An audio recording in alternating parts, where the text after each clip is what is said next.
The East African community comprises 8 countries: Kenya, Rwanda, South Sudan, the DRC, Tanzania, Burundi, Somalia, and Uganda.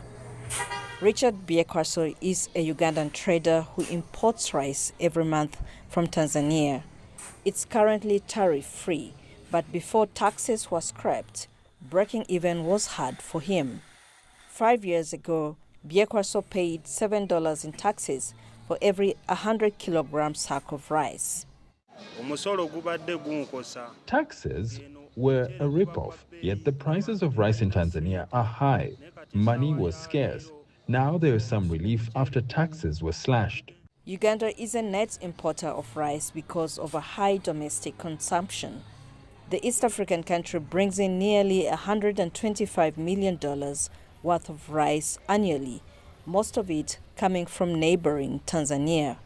The government waived duties on rice imports as part of efforts to ease trade within the East African Community, or EAC. The move helps importers, but domestic producers find it difficult to sell their rice at home. Ugandan rice isn't good. We don't have machines that grade rice well. Then also it has a lot of stones in it. People don't like it. They prefer Tanzanian rice. The EAC countries signed an accord in 2009 to facilitate the free movement of goods and services across member states. But what's known as the Common Market Protocol is not always respected. We are launching a living database to make sure that before a country passes a law, it's looked at by EAC to make sure you're in compliance with the treaty. Yeah, like the Honorable Mokasa Mbide, who has spoken eloquently about the bills we have and the treaty we follow, that we have signed and ratified by our parliaments, we have to align with it.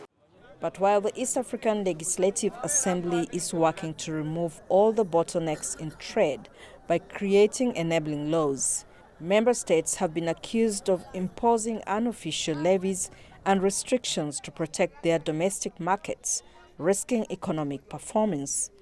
Ugandan dairy products have been rejected in the Kenyan market, while maize traders have faced difficulties establishing themselves in South Sudan.